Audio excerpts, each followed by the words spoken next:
The Marksmanship lesson by Allah Laleth. Kelmeril Berin had very definite opinions on how things should be done. Every slave he bought on the day he bought him or her was suddenly whipped in the courtyard for a period of 1 or 3 hours, depending on the individual degree of independent spirit. The whip he used, or had his castellan use, was of wet knotted cloth, which regularly drew blood but very seldom maimed. To his great satisfaction and personal pride, few slaves ever needed to be whipped more than once. The memory of their first day and the sight and sound of every subsequent slave's first day stayed with them throughout their lives. When Bryn bought his first Bosmer slave, he ordered his castellan to whip him only for an hour. The creature which Bryn had named Dob seemed so much more delicate than the Argonians and Khajiiti and Orcs who made up the bulk of his slaves. Dob was clearly ill-suited for work in the mines or in the fields, but he seemed presentable enough for domestic service. Dob did his work quietly and tolerably well. Bryn occasionally had to correct him by refusing him food, but the punishment never needed to go further. Whenever guests arrived at the plantation, the sight of the exotic and elegant addition to Bryn's household staff was always impressed them.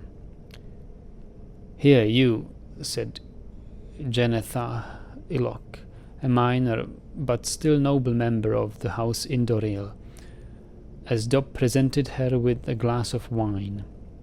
"Were you born a slave?" "No, Sejura," Dob answered with a bow. "I used to rob nice ladies like you on the road." The company all laughed with delight, but Kelmeril Bryn checked with the slave trader from whom he had bought Dob and found that the story was true.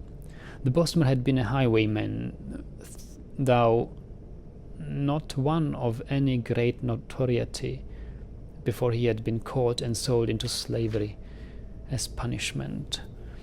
It seemed so extraordinary that a quiet fellow like Dob, who always looked respectfully downward at the sight of his superiors, could have been a criminal.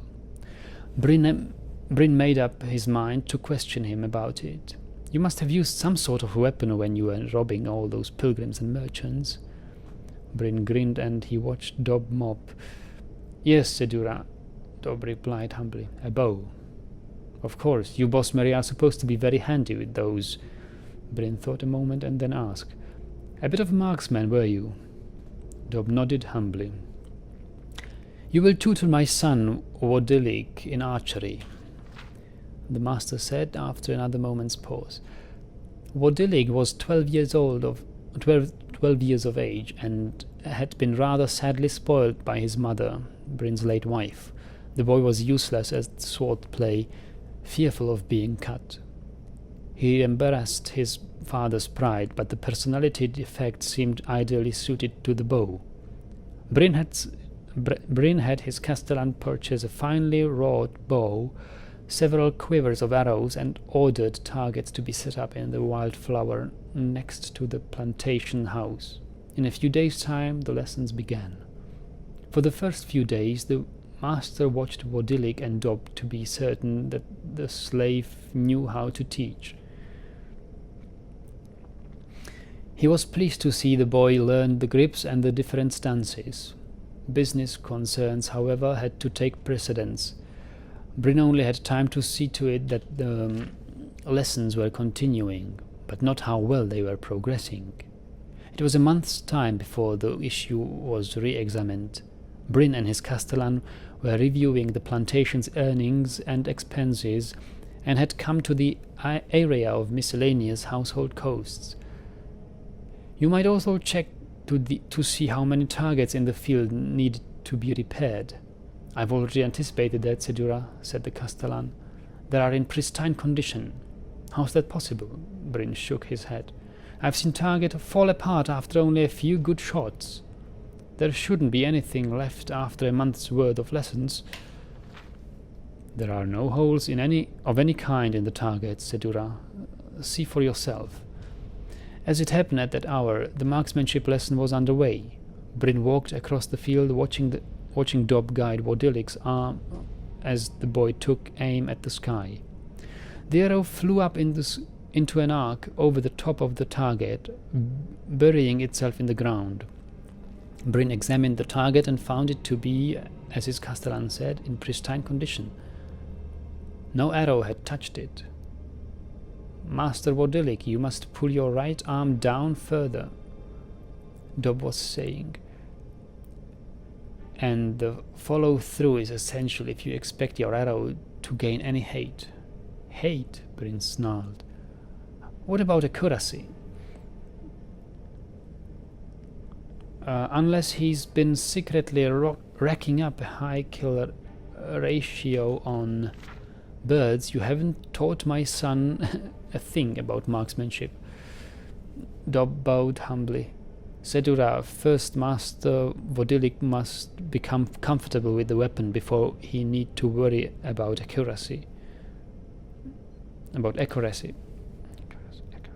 Accuracy, yes.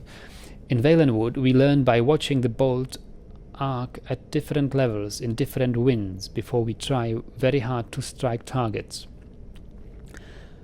Bryn's face turned purple with fury. I'm not a fool. I should have known to trust a slave with my bow's education. The master grabbed Dob and showed him toward the plantation house. Dob, head down, began the humble, shuffling walk he had learned in his domestic duties.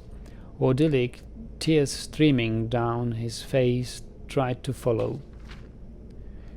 You stay and practice, wrote his father. Try aiming at the target itself, not at the sky. You are not coming back into the house until there is one hole in that damned bullseye. The boy tearfully returned to practice while Bryn brought Dob into courtyard and called for his whip. Dob suddenly broke away and scrambled to hide between some barrels in the center of the yard. Take your punishment, slave! I should have never shown you mercy the day I bought you. Bryn bellowed, bringing the whip down on Dob's exposed back again and again.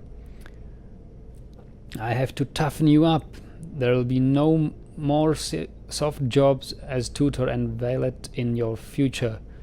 Wodilik's plaintive yell drifted in from the meadow. I can't, father, I can't hit it. Master Wodilik, Dob cried back as loud as he could, his voice shaking with pain. Keep your left arm straight and aim slightly east. The wind changed. Stop confusing my son, Bryn screamed. You'll be in the salt rice fields if I don't beat you to death first, like you deserve. Dob, the boy wailed far away. I still can't hit it. Master Wodilik, take 4 steps back, aim east, and don't be afraid of the hate. Dob tore away from the barrels, hiding under a cart near the wall. Bryn pursued him, raining down blows. The boy's arrow sailed high over the target and kept climbing, reaching a pinnacle at the edge of the plantation house before coming down in a magnificent arc. Bryn tasted the blood before he realized he'd been hit. Gingerly, he raised his hands and felt the arrowhead protruding out of the back of his neck. He looked at Dob crouching under the wagon and thought he saw a thin smile across the slave's lips. Just for an instant before he died, Bryn saw the face of the rogue highwayman on Dob. Bullseye, Master Wodilik, Dob crowned.